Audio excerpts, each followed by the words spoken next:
There are many forms of abundance here on earth, but in this video I will talk about only 5 that have the biggest impact on us, so that you can see how much you might be limiting yourself by believing that empowerment and abundance only comes from money. It is understandable by the way that the society functions nowadays that money turned to be a big deal of focus. And there is nothing wrong with this idea. It is only when you believe that that is the only way to get to where you want to go or what you want in life that made you forget and exclude all other forms that exist and are still available to us. Just look around you, to the people that you know. How many of them say that family is everything for them and really important, but then give all their own time to a workplace just to receive more money? They say they want to relax and do nothing but work long hours so that they can afford to stay at home doing nothing.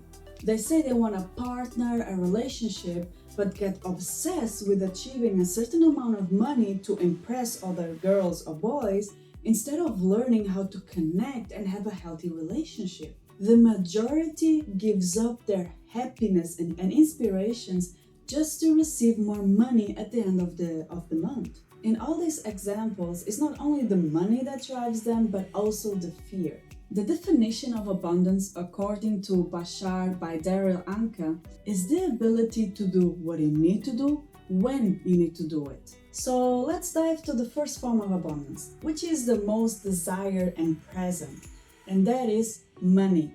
I don't even need to talk more about this form because we all know it too well. The second form of abundance was practiced before money was even invented, which is trade. When you have something that someone else wants, being an object or a skill, that you can trade for it. This is a form of abundance because it gives you what you need to do what you need when you need to do it. And although this might be an old way, you still see this happening between friendships and family members, especially if it doesn't involve anything that you consider expensive. The third form of abundance is giving and receiving a gift. Something freely giving to support someone so they can do whatever they need to do, or being given to you so that you can do what you need to do. Gifts are absolutely a valid form of abundance. You never know when someone may come along and simply give you something that you are actually needing, and that can help you immensely to get to the next level of your life. Unfortunately, there are a lot of people that have huge problems in either giving or being a receiver. Mostly in receiving, because they believe that they are not humble if they don't give more than they receive. This trauma comes a lot from religious environments. I know people that if I would give them a black suitcase full of money, they would look at it as if it's cursed money or from drugs or something really bad, and they wouldn't take it because of the fear they have. But there is nothing wrong in receiving. The idea of allowing someone to give to you is a form of giving to them, because they get as much joy out of giving as you on receiving. That's why it's so beneficial for you to learn how to be a receiver without the resistance, which are all the fears and negative beliefs that you project into the meaning of being a receiver. I personally had huge problems with this, and it took me some time to clear the meaning that I had attached to it. The fourth form of abundance is synchronicity itself, because when you are moving through life and you come upon exactly the information or the object or the person you need at that moment that supplies you with an understanding or information to allow you to continue to keep moving on your path of least resistance and higher passion, then that is also a form of abundance.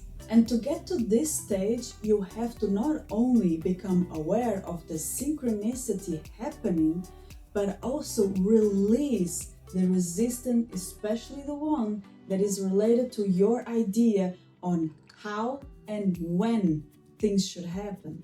And the fifth form of abundance, one of my favorites, is imagination and inspiration. Imagination and inspiration is the channel of communication between your physical and your higher mind. And the idea is to allow this channel to be open and function in a balanced way. Imagination and inspiration provides you with a new idea, new paths, new information that you can use to perhaps change your course or something you didn't think of doing before, but is actually more representative of your true path. As you can see, if you only believe that money is the only way to get where you want, you are not allowing the universe to give you what you need to get to your goals faster and in the most beneficial way for you. In my case, it's easier to manifest something through imagination and inspiration than through money. Can you imagine now how much I would lose if I would shut down my curiosity? So this is how it fundamentally works. When you are acting on your passion, whatever it is that you need at that moment for support in some form that allows you to continue to act on your passion will come in a combination of the 5 forms and not just only one. That's why it's so important to learn how to allow all those forms of abundance to come in when and how they need to work together to create the support that you need. So this means, for example, you may feel the need to go to a place. You don't know exactly why, you just have that feeling. So here you feel inspiration. Then when you are there, you meet a person that without you even asking gives you some information that you were actually needing. So this is synchronicity. And then maybe you will receive a little bit of money unexpectedly to continue to act on your inspiration. And with that, you can continue to do what you need to do when you need to do it. The idea is to allow your desires that represents 100% of abundance to come in proportions. So that, for example, 100% is made of 30% synchronicity, 20% trade, 40% gift, and 10% money. Allow yourself to accept that abundance can come this way, because this is usually the easiest and the path with least resistance for you.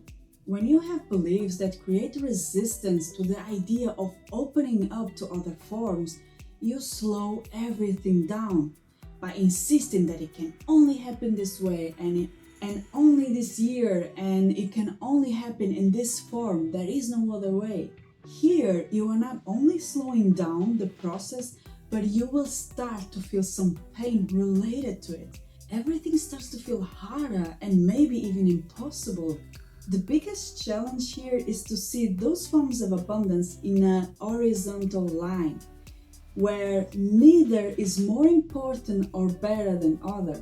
Before I changed my philosophy and mindset about how to live my life, I had a vision board and plans on how and when I could get to my goals and dreams. But that was making me crazy and obsessed on the goals even more. And looking at my vision board made me believe that I would only be happy and fulfilled once I would achieve all those things. So when I started to learn how to live my life based on what I feel like doing and excites me the most every day, I once looked at my vision board and I actually got angry for believing that I couldn't be happy today with what I had. And of course, I completely tore it all up and I burned it. And I never looked back again. We are so obsessed with getting to the end goal or result that we forget that we don't even know if we are going to be alive until that happens. And we completely forget that we can actually enjoy the day today if we allow it.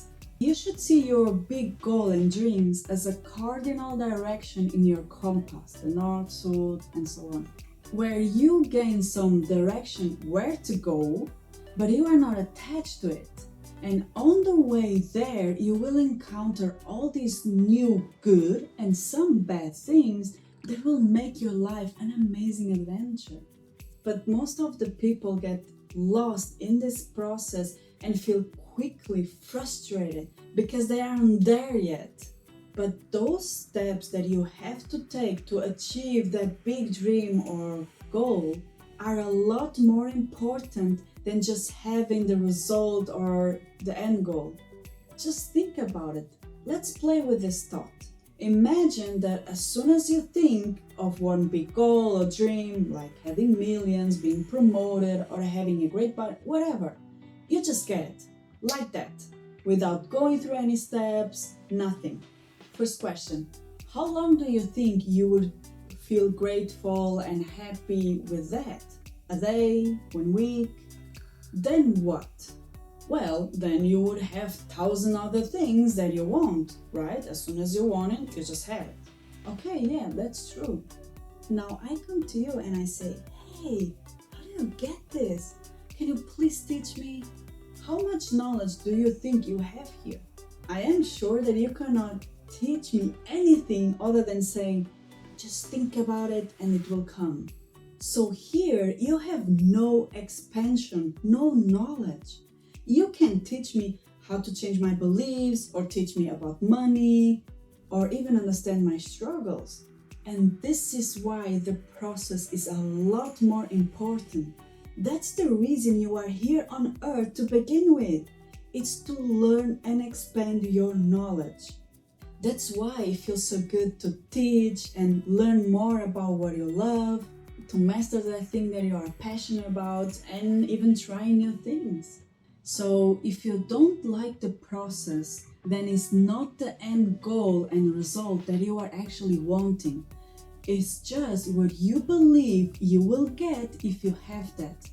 There is a need that you believe will only be met by achieving or having that thing or being that thing. And that is the problem for the majority that they are not seeing, is that if you don't enjoy, like, or feel like doing those tasks, then it's simply because it's not your thing. Or at least not exactly in that way of doing or that much. Now, just to clarify, if you kind of want to achieve something or do something, but you are afraid, then that's different. Being afraid and not feeling like doing something does not mean the same that is not your thing. If you are afraid of going towards a dream or doing something, it just means that you have one or more beliefs that came from your society, family, and so on that contradict that. For example, let's say that you don't feel good enough to start something. This means that someone made you believe that to start that, you would have to have certain things first, or have certain skills, and so on. But your soul, your inner self, does not agree with that. And now you have a choice to make. To either agree with society and not go for it, not start that, or try that for yourself and prove yourself if they were right or not. As you can see, both paths have their own consequences. It's up to you now to decide what consequences are you willing to choose and live with. I once asked myself, what if this thing that I'm enjoying doing, this process, and this what I'm trying to achieve does not happen? Or life gives me a slap in the face and says, this is not real, this is not how reality works, you should go back to where you were before, and I just failed. What if that would happen and I would prove that others were right about it? Would I regret spending, for me it's now 2 years of my life where I was happy and fulfilled? Fuck no. At least I can say that I had this past 2 years the best life ever. I created, I explored, I healed, I expanded. It's more than worth it. Do you believe that people that don't even try can even say that? No. Maybe they can say, hey, I just had 2 weeks of vacations where I enjoyed so much. I can say, I had 2 amazing years that I spent my time enjoying, healing, creating, instead of doing and working on something that I hate. And this conclusion was enough for me to never look back and let go of that beliefs and fears that I had. Allow yourself to go through life by acting on your passion to the best of your ability with no insistence or assumption on the outcome. We were taught to always have a plan and to know how to get there, and even think how long we would need to get there and so on. This is what the school teaches us. So for people that have this mentality to now give up on how and when, and even not being attached to the outcome, it can actually be a nightmare. It is challenging, I'm not gonna lie. It took me some time to get here and see the amazing benefit of living life this way. And another thing, when I say act on what you feel like doing on your passion to the best that you can, take it only as far as you can until you cannot take it further. There will be moments in your life when you will not be able to take it further in that exact way or to live like that anymore. And the reason is normally because you already extract what you needed to learn from that form of abundance. There is no more expansion for you available there. So now it's time to move to the next step, to the next level of abundance, whether it's for more or less of it. And here is where the people get so scared and lost and even desperate, because they believe that this is a block and you will lose everything and forever. But in those moments, it's only the arrow from your compass pointing normally in an unexpected direction, because it's actually more representative of your true path. Let yourself go with the flow, and when you see those meanings you have attached to it coming up, change them and remind yourself that it might be time for a new experience. And when you experience something negative, remember that is part of your journey. It's not a block. It's part of your path to find out what beliefs are not part of your passion. Because then you are clarifying even more what doesn't belong or aligns with you. You need that exactly to become aware of what you prefer to have and what you don't want to have in your experience and future. But you know what? The best thing you can do here is not even believing in me and try it out for yourself.